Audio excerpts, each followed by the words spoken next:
This is me at 200 pounds. My confidence was low, I was getting friend zoned by every girl, and worst of all, I could barely walk up the stairs without getting winded. Fast forward 6 months later, 65 pounds down after a mortal fear of food and fat people. Not actually.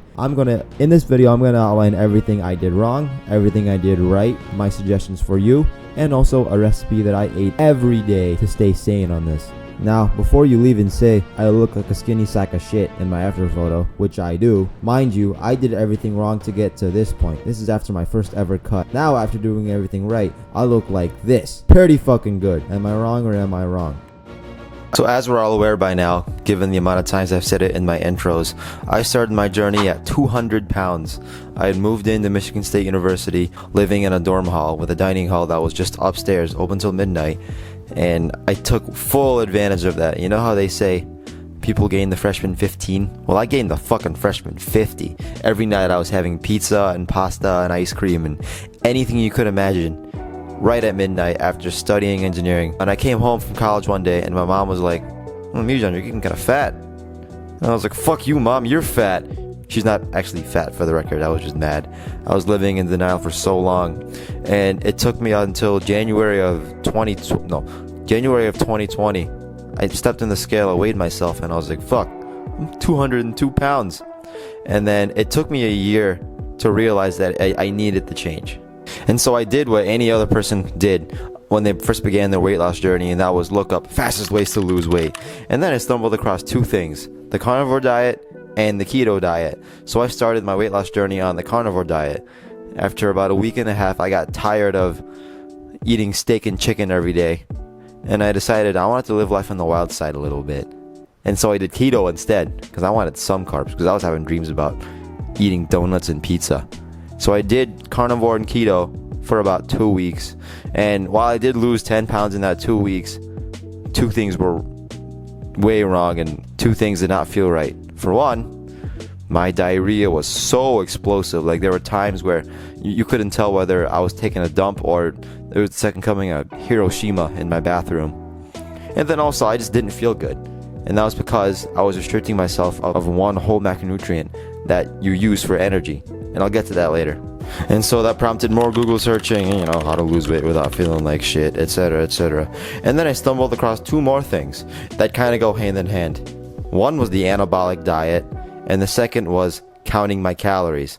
I learned that all I had to do was take my maintenance calories, what I burn in a day, and subtract that number. And also, with the anabolic diet, just eat more damn protein. So I did this for 5 months. But I also did a lot of things wrong, as I mentioned earlier. Like, the first thing I did, you're supposed to eat in a very small deficit. But what I did, I read my maintenance was around 2,700. And I said, alright, bet, I'm gonna eat 1,600.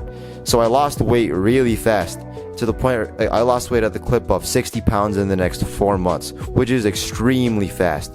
And sure, I was fat, but not fat enough to eat in that large of a deficit. So I went from this to this and then to this. Now, where did I go wrong and where did I go right? Well, I went wrong in two things: trying out fad diets and also cutting calories way too fast. Actually, three things. And also eating things just because they fit my macros. And let me explain. Where I went right eventually was cutting my calories, eating in a small deficit, having a balance, and the biggest thing, in my opinion, was making healthier versions of the foods that I actually love. Like, as you guys saw in the beginning, I made a pizza recipe. You want to do that to stick to your diet. You want to make healthier versions of the foods you love, and those are all just from simple switches. Now, what do I mean by simple switches exactly? I mean switching out certain ingredients in things that you like. So for example, in those brownies you just saw, I used sugar-free chocolate syrup, stevia instead of actual sugar, sugar-free cocoa powder, protein powder, sugar-free brown sugar, and Halo Top ice cream. And then in that ice cream you just saw, I used protein, chocolate milk, cashew milk for some more volume, along with stevia instead of actual sugar. And in the pizza you're about to see, there's fat-free cheese and low-calorie pizza sauce. When you make simple switches like that, the calories will go down drastically. The reason why you shouldn't do fad diets like keto, paleo, carnivore is that they're all very restrictive, first of all. And when you restrict one thing out of your diet, all you do is crave that one thing. So if you're cutting out carbs, you're going to crave carbs. You cut out fat, you're going to crave fat. These aren't the best for you. And the fact too that short on one macro makes you feel like total poop. Having no carbs, no energy for the gym. Having no fat, your PP doesn't work. Having no protein, you can't build muscle. The second thing is cutting calories way too fast. I was eating about 1,600 calories for 5 months and my metabolism completely shot itself. What you have to do instead is eat in a 300 to 400 calorie deficit so you can lose about a pound a week while also still feeling full and also getting in the appropriate protein, carb, and fat intake. And also, with regards to the anabolic diet, what I did wrong with that too, which depending on who you talk to, this could be wrong or could be right. I'm of the belief that you shouldn't overload on protein. You shouldn't be eating 2,500 calories and 400 grams of protein a day. You need to have a balance of protein, fat, and carbs with these exact mathematics or whatever guideline you want to follow. You need to have a balance because that's how you feel satisfied all the time and you feel optimal. And then on top of that too, eating things just because they fit my macros, I would have, there were days where my entire diet was just McDonald's and candy because they fit my macros. So there would be days where I have 1,600 calories of all McDonald's or all candy. And what's the issue with that? You don't feel full at all. You either feel like shit, you feel hungry, and you feel like you want to binge. So this is the only weight loss plan you have to follow to efficiently lose weight, lose fat fast, and efficient.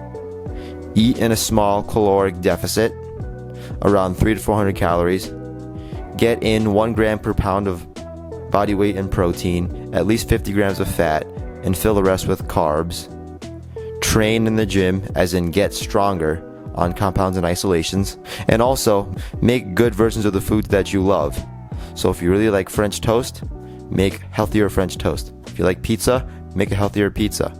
And look, for you guys, I'm about to show you guys how to make a healthy pizza right now. I had this every day on the cut and I felt great because of it. Although before we get to the pizza, here's some tips I want to give you guys right now. First, here is a list of foods you should have in your kitchen right now to give you a good head start to making good filling recipes.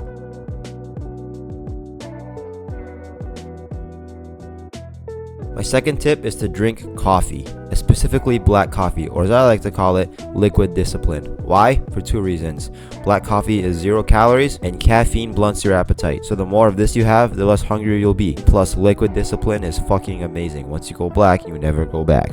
Do more steady state cardio. Do things like a brisk walk, a nice jog. I guess you could really fidget more too, but I wouldn't go out of my way to fidget. Little things like that add up. Park farther away from your work or your grocery store. Be intentional with your walking. Maybe start walking to the gym or walking to the coffee shop. That burns so many more calories than you realize, and plus it doesn't spike your hunger. And like I always say, the number 1 killer of a diet is hunger.